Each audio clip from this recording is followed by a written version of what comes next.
Hello guys, स्वागत है आपका एक और नए वीडियो में। आज के वीडियो में हम सीखेंगे कि बिटवीन द स्क्रीन्स हम डेटा फ्लो कैसे बना सकते हैं।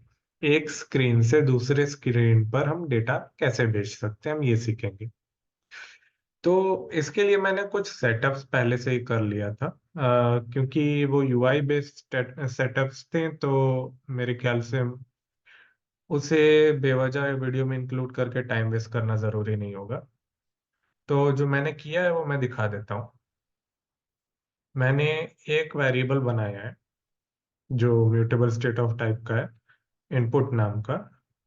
वो इसलिए क्योंकि हम एक आउटलाइन फील्ड यूज कर रहे हैं जिसमें हम इनपुट देंगे, और जब हम डेटा शेयर करना चाहेंगे, यानी कि जब हम एक स्क्रीन से दूसरे स्क्रीन पे जाएंगे, तो जो हमने इनपुट किया होगा वही हमें दूसरे स्क्रीन पे दिखेगा, मोटिव ये है। और हमने एक और चीज ऐड की यहाँ पर इफ ब्लॉक के अंदर, कि अगर हमारा डेटा जो रिसीव हो रहा है, इनपुट नहीं, जो डेटा रिसीव हो रहा है वो अगर एम्प्टी नहीं है, तो हमें टेक्स्ट शो करना है कि क्या डेटा रिसीव हुआ है। अदरवाइज हमें टेक्स्ट नहीं शो करना है कि क्या डेटा रिसीव हुआ है। ये पॉइंट है। तो इसके लिए मैंने ये कुछ लाइंस यहाँ पर ऐड कर दिए। सेम चीज मैंने स्क्रीन बी स्क्रीन सी के साथ भी की है। यहाँ पर भी इनपुट लिखा है, इसको एक्चुअली डेटा रखना है। मैंने एक्चुअली अभी तक डेटा नाम का वेरिएबल नहीं डिक्लेयर किया है, क्योंकि वो एज अ वेरिएबल नहीं, मुझे एज अ पैरामीटर पास करना है, और वो मैं दिखाना चाहता हूँ क्यों और कैसे, इसलिए। तो फर्स्ट ऑफ ऑल हमें इसके लिए अपने नेविगेशन स्क्रीन पे आना पड़ेगा, और हमें यहाँ पर डिक्लेयर करना होगा कि हम जो स्क्रीन्स यूज कर रहे हैं वो डेटा रिसीव करना चाहते हैं, और अगर चाहते हैं तो किस टाइप का डेटा वो रिसीव करना चाहते हैं, ये भी। तो उसके लिए जब हम ये क्लिक करेंगे on navigate to screen B या स्क्रीन सी या स्क्रीन ए, इसी सिनेरियो में हमें कॉल बैक के साथ डेटा भी कॉल बैक के साथ पास करना है। तो हम जो डेटा फिलहाल पास करने के लिए एम कर रहे हैं वो स्ट्रिंग टाइप का होगा। तो सेम तरीके से मैं स्ट्रिंग टाइप यहाँ पर भी दे देता हूँ, एंड देन यहाँ पर भी हम स्ट्रिंग टाइप ही देंगे, एंड सेम इधर, एंड देन सी पे भी सेम तरीके से हम स्ट्रिंग ही पास करेंगे। और जब हमने ये किया है तो जो नीचे कॉल बैक्स हमने दे रखी है, इनमें हमें बताना पड़ेगा कि हम क्या पास कर रहे हैं। तो जो हमने इनपुट दी है हम वही पास करेंगे। तो इस तरह से हम यहाँ पर वो भी लिख देंगे कि जो इनपुट्स हम दे रहे हैं हम वो पास करेंगे दोनों सिनेरियो में।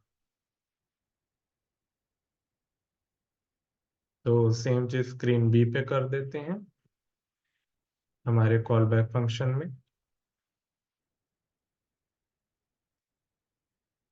एंड देन सेम चीज हम स्क्रीन सी पर कर देते हैं हमारे कॉल बैक फंक्शन में,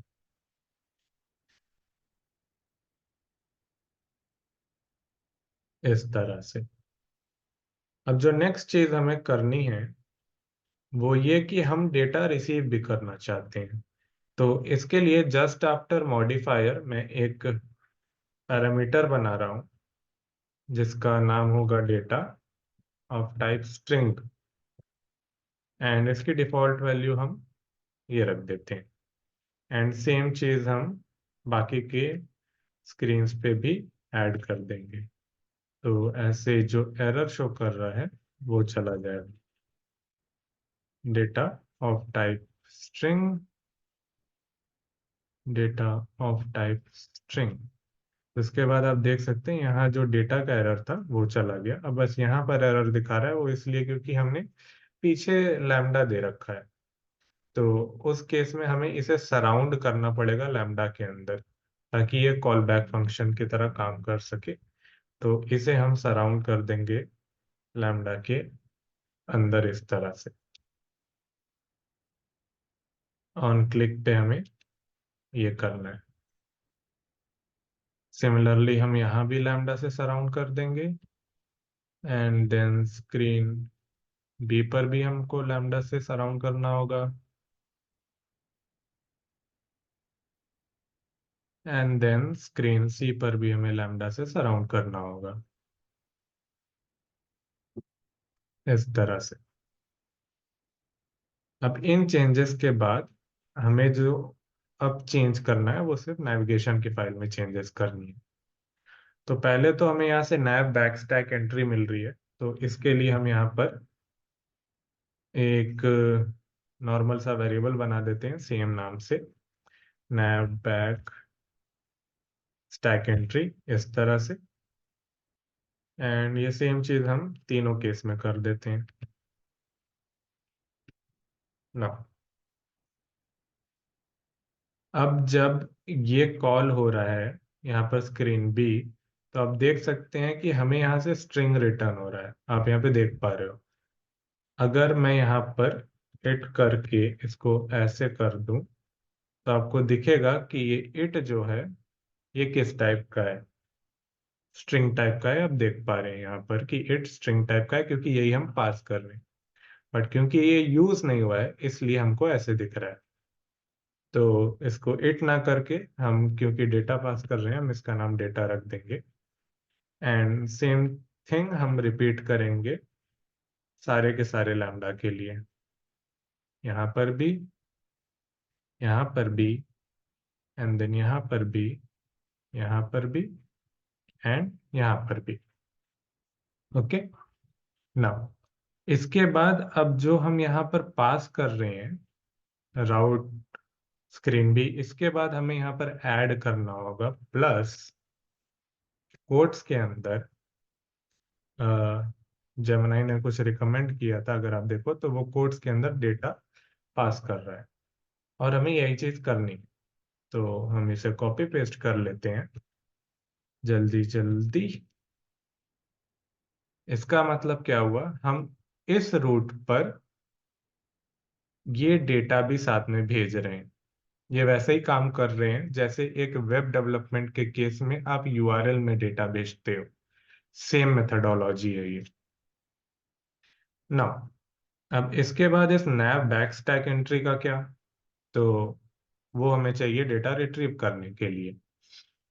तो उसके लिए अब हम इसका यूज करेंगे डेटा रिट्रीव करने के लिए। आप देख सकते हैं ऑटोमेटिकली वो हमें दिखा रहा है डेटा रिट्रीव करने के लिए।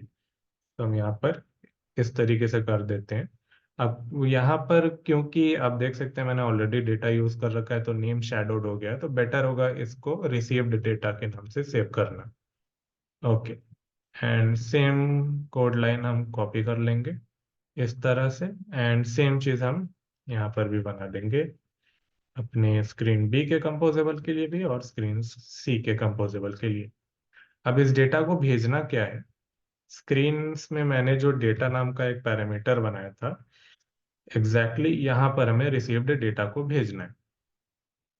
तो प्रॉब्लम क्या है, अ, ये नल ना जाए इसके लिए आपको क्या करना है, यहाँ पर एक सिक्योरिटी चेक लगाना होगा एलवेस ऑपरेटर का यूज करके, कि अगर ये नल है तो उस केस में हम एम्प्टी स्ट्रिंग डाल देंगे। तो इसके बाद ये यहाँ पर जो एरर शो कर रहा था वो नहीं करेगा।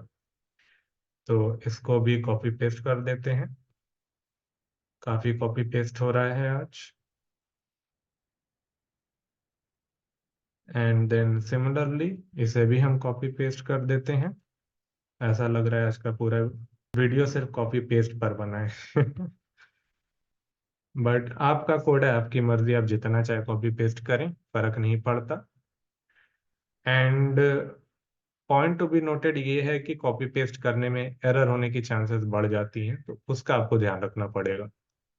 और coming back to the point, हमारा कोड तैयार है, अब हम इसे टेस्ट कर सकते हैं। तो बिना किसी देरी के ऐप को रन कर देते हैं। ओके, तो ऐप लॉन्च हो रही है, देखते हैं क्रैश करता है या नहीं।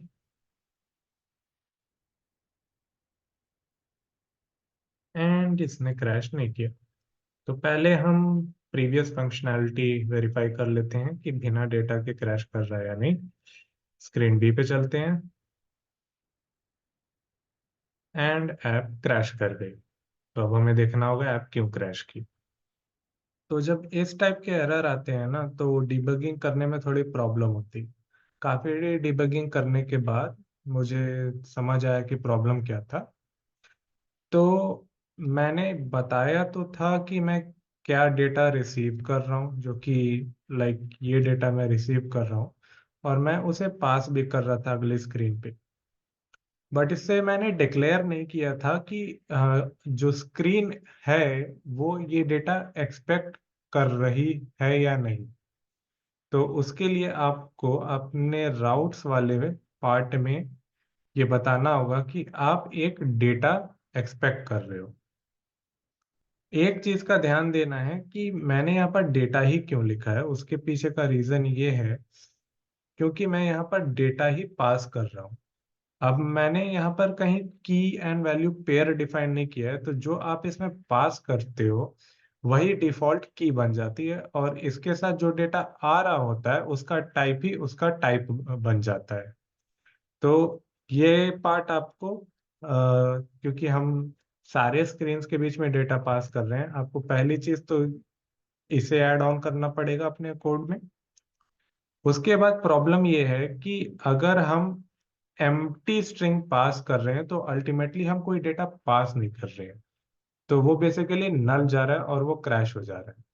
तो उसको ठीक करने के लिए आपको या तो आप एम्प्टी स्ट्रिंग के जगह एक एम्प्टी वाइट स्पेस पास कर सकते हो।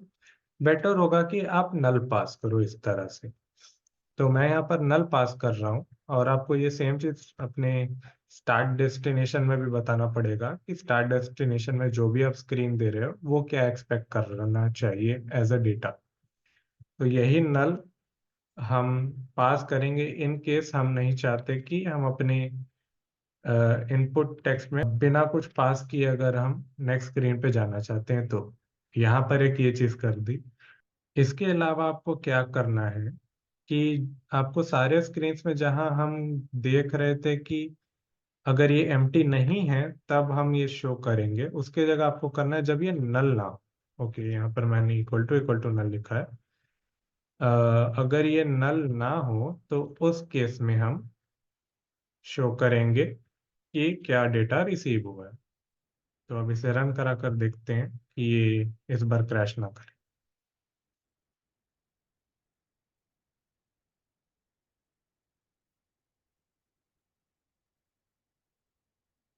ओके, ऐप लॉन्च हो गई है। ऐप क्रैश नहीं किया और आपको इनपुट टेक्स्ट बॉक्स के नीचे टेक्स्ट फील्ड नहीं दिख रही है, दैट्स गुड। अब हम चाहते हैं पहले तो टेस्ट करना कि बिना कोई डेटा दिए ये हमें स्क्रीन भी जाने दे। तो ये क्रैश कर गया, और इसके क्रैश करने का पीछे रीजन अब क्या है। ओके, तो अब यहाँ पर प्रॉब्लम क्या है कि हम यहाँ पर अगर बिना कुछ इनपुट दिए पास कर रहे हैं तो अल्टीमेटली यहाँ से तो एम्प्टी स्ट्रिंग ही जा रहा है ना। तो इसके लिए हम क्या करेंगे, हम यहाँ पर एक लाइन ऐड करेंगे, डॉट इफ एम्प्टी। तो इफ एम्प्टी हमारा एक लैम्डा है, अगर ये एम्प्टी है तो उस केस में हम नल पास कर देते हैं इस तरह से। इज एम्प्टी नहीं, इफ एम्प्टी।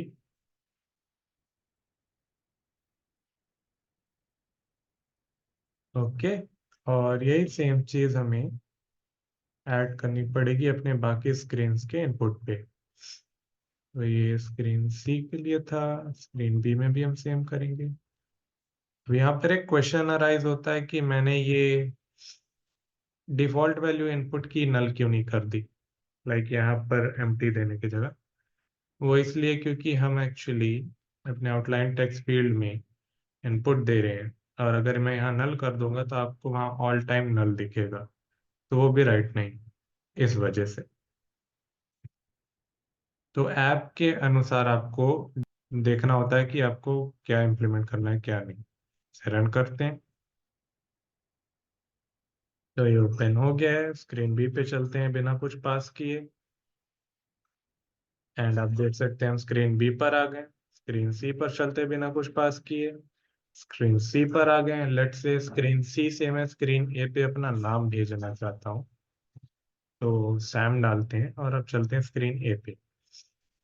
तो आप देख सकते हैं कि स्क्रीन ए पे डेटा रिसीव हुआ है सैम। एंड लेट्स से कि मैं वापस से स्क्रीन भी जाना चाहता हूँ, तो कुछ नहीं था, तो इसलिए वो गायब हो गया। और अगर मैं अभी फिर स्क्रीन ए पे आऊंगा, तो वो जो मैंने पिछली बार भेजा था वो अब जा चुका है। तो यहाँ पर हमारा स्टेट भी ऑटोमेटिकली मेंटेन हो रहा है। तो हमने नेविगेशन कंपोज को इम्प्लीमेंट कर लिया है।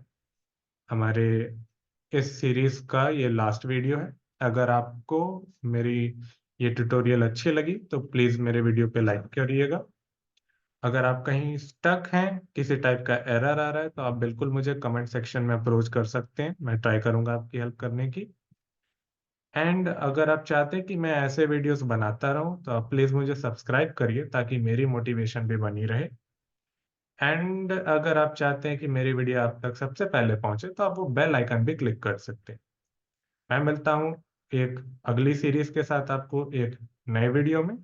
सी you in the next one.